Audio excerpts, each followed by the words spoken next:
All right, how's it going, everybody? Welcome back to EMPM. That stands for Engineering Major, Philosophy Minor. This is the channel where you can get a working aerospace engineer's opinions on topics pertaining to engineering, philosophy, politics, and various other social and cultural issues. And guys, right now, I have to show you guys something that is absolutely despicable and abhorrent. This is the perfect example of tyranny taking over the entire world. Tyrannical communism basically taking over the entire world. The government wants to decide, when and where you go out, when and where you work, how much money you make, what you do with your own personal health decisions, and where you go if you're sick. And the best example of this is not in Australia. So I got sent this video texted to me by one of my friends. And I haven't watched the whole thing yet. I only watched a few clips. And I knew immediately that I just needed to make a video because, guys, we can't sit around and just not speak about this stuff, And especially if you're somebody out there who is like me, you're conservative, you're an engineer, and, likelihood is that, if you're in the U.S., you're at risk, of potentially losing your job to crap like this. I watch this stuff, and I just want to say right now, you guys, if this stuff started happening in the U.S., Joe Biden would have no problem with it, and I have no remorse saying that. Let's look at some of this despicable stuff. Look at these good cops right here. Oh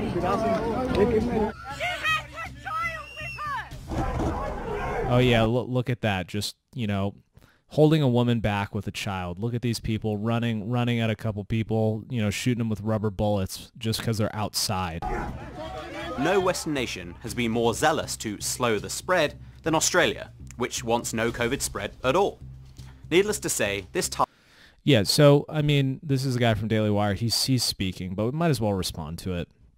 Yeah, they want no COVID spread at all. Guess what? That's not possible. That was never possible. And if you guys go back, in fact, you might not be able to go back because in an act of cowardice, I made like a bunch of my videos private, which I think that I just need to make them all public. But I have a video about how often I personally wash my hands and stuff like that, and I try to avoid getting sick. And the reason why I made that video is because just think about it for a second, you guys. This is exactly what I said at the very beginning of the pandemic. Think about how many interactions happen on a day-to-day basis that could potentially get you sick. How many things that you touch, how many times you touch your face, how many times you're fiddling with your mask, how many times you're interacting with somebody on the street or whatever. All this stuff, there are too many interactions that could be a potential threatening action or whatever, that it is absolutely, we were never going to control this. We were just never going to control it. And that's why from the very beginning I said, you think about your health and you make the decisions that are right for you, and I will think about my health and I'll make the right decisions for me, and let's just not go around intentionally coughing on each other, and people are going to get sick and it's going to be a hard time, and we'll just take mitigating steps around that. But instead, what we did was set the precedent for, shutting down all of society and ruining the economy and, setting a precedence where we should treat each other like we're all filthy animals. And, that if you wear a mask and you get a vaccine and all this stuff, you're a superhero and you're preventing, the world evil or whatever. And therefore, you can go around punishing people willy-nilly like they're doing in some of these videos. Let's watch more. Target demands very tough lockdown measures and very tough enforcement. Grabbed around the neck by police, a woman who Look wasn't at this, wearing a dude. mask. Who wasn't wearing a mask. That's sick. Look at this guy. He's like he's at least 1.5 feet taller than her, and he definitely weighs possibly 3 times more than her. And he's got his hands completely wrapped around her neck, just wielding her like she's, an instrument. This is absolutely sickening. What kind of cop is this, dude? What do you think this guy thought to himself when he woke up in the morning? This is the perfect example of an incel simp who, is super upset about something or other, and so he just wants to put his hands on women in a disgusting fashion. What do you think this guy thought when he woke up in the morning? He's probably sitting there seething, "No, those filthy people who won't wear masks, those disgusting rubes, those conspiracy theorists, anti-vaxxers who are ruining my life. If I just go out and I control them and I just do what the government tells me, then me and my whoever, my friends or maybe even my family will be completely safe. And it's just, God, it's those filthy, air mouth breathing miasmal cloud of COVID, people who are just ruining my life. And I just can't wait to get out there to put my hands on them. And then you've got the guy you can see right here, this arm right here. Is that trying to get this other cop's arm off her neck? No, it's trying to pull her hand off of the cop because she's trying to break this chokehold, which she can't obviously do on her own because, I don't know. I mean, what are we allowed to say? I mean, clearly it's a man versus a woman and the man's stronger, but I don't know. I thought she was just as good as men. So, yeah, actually, she does need to be reprimanded by this other cop, right?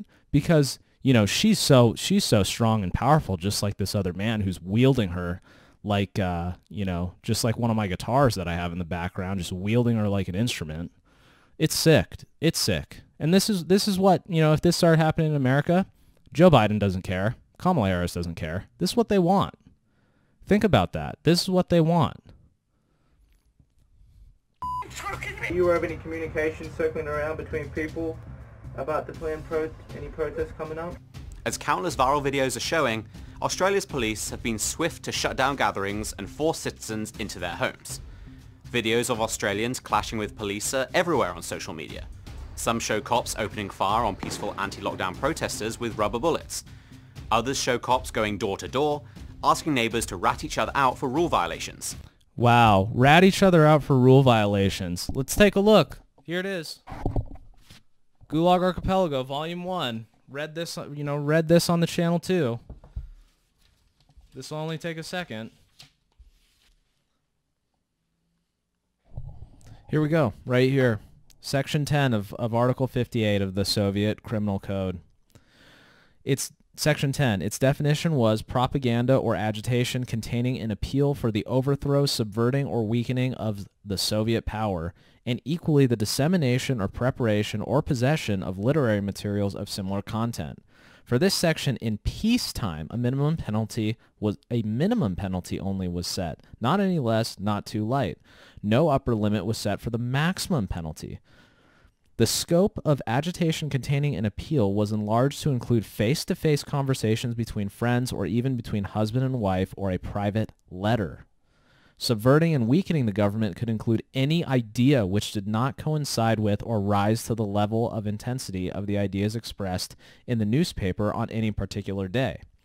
Now let's go on to Section 12. Section 12 concerned itself closely with the conscience of our citizens. It dealt with the failure to make a denunciation of any of the actions of types listed, and the penalty for the mortal sin of failure to make a denunciation carried no maximum limit. So they're going around asking people to denounce each other. And guess what happens if you get denounced? Well, you go to the gulag. And guess what happens if they think that the other person did something wrong and you didn't denounce them? You go to the gulag. What great cops they have in Australia, Amazing. These people make the decision to do this. You know what I'm saying? And when people start getting put in camps and they dig up the mass graves later on, somewhere in history. I know I'm getting kind of extreme. I'm catastrophizing a little bit here, but just bear with me for a second. They dig up the graves and they start identifying these people who died, who starved from famine and who was executed summarily. They'll go to these people and they'll be like, hey, didn't you question this person? Weren't you the one that arrested them? And this is what happened to them. And they'll be like, oh, I didn't know. I didn't know that was happening. I was just following orders. Come on, man. I was just following orders. Still more show cops arresting protesters alongside their small children. There have also been protests across the country. In a recent case, a protest spawned after all construction sites were shut down in Melbourne and workers were told that vaccines were mandatory. These incidents should have us worried about one of America's closest allies, and now we have to ask, what is happening in Australia? All right, guys. This is a 6-minute long video.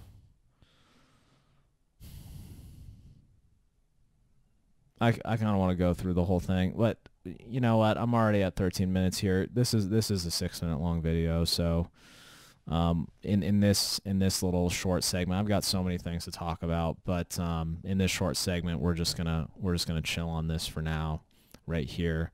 Yeah, I mean, this is really abhorrent stuff. This is really horrible, and you know, in other videos on this channel, I have talked about this, and this ties into what I was saying about, you know, the cops showing up to people's houses and just arresting people and having them do you know, just doing their job. This is why I say in the videos, look, you have to decide who you're going to be. You know, I'll give you the example of something simple, like somebody getting, you know, fired from their job for, you know, having an issue with the jab, right? How many people do you think are involved in that decision, right? Well, first off, somebody's gonna, you know, put you down on a list. Someone's gonna write your name down on a list.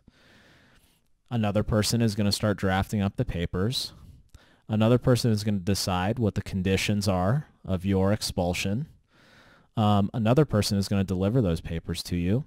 Security is going to get the call that they come to walk you out, and then security and probably your direct manager are going to walk you out, you know? And at every step in that chain, somebody could have made a different decision, right? And that person could be you. Do you work in HR? Do you work in security? Are you someone's boss? You know? Are you a police officer? Is this the kind of stuff that you want to do? You know? And the worst part about it is, again, 100 years from now, when someone looks back in history and tries to figure out what happened, what are you going to say? Seriously, what are you going to say? You're going to say, oh, I didn't know. Of course, you know? Another thing that gets talked about in this book is the Nuremberg trials. Anyway, I'm going to go, I could go off on this, but it happens every step of the way. So you guys got to decide who you're going to be. You know, are you going to comply with stuff like this, or are you going to stand up for your freedom? I mean, because I'm telling you, this stuff could start happening in the U.S. and no one's going to have any problem with it. These are average, everyday, normal people that are having this happen to them. These people are taxpayers. These people just want to go out and do their jobs. They want to work hard. They want to see their friends. They don't want to walk around with a face mask around. They don't want to treat other people in their life like, you know, their other people are a health threat to them. You know, these guys are trying to say that your own children are health threats to you. And so therefore, not only you got to mask them up, but then, you know, if they get sick, you got to lock them away in isolation for days at a time until they feel better so that you don't get sick. What happened to the day when parents sacrifice for their kids and not the other way around?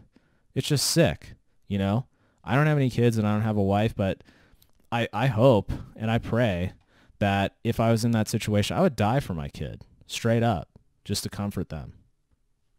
Anyway, guys, I'm going off right now because not only is this gross, what I see happening here in Australia, but this could happen here in the States, and, you know, are you guys going to let it happen? You know, not me. I'm not letting this stuff happen. That's why I'm speaking about it. So again, if you're somebody who can speak, because now's the time. So, all right, guys, I got another stream coming up. We're going to talk about, so I have some Citrus Valley stuff. We'll talk about peaceful divorce. In one of those, that'll be another thing where I write something out and speak about it. And then the next thing I'm going to do, which I think is especially important, is why innocent until proven guilty is such an important tenet of our U.S. philosophy, of our constitutional Republican philosophy. And then I'm going to share a story with you guys about how wonderful innocent until proven guilty is. And then we're going to talk about what the downside is of guilty until proven innocent. And that's also talked about in Solzhenitsyn's book as well. So anyway, I will catch you guys in the next one. Thanks for watching. Later.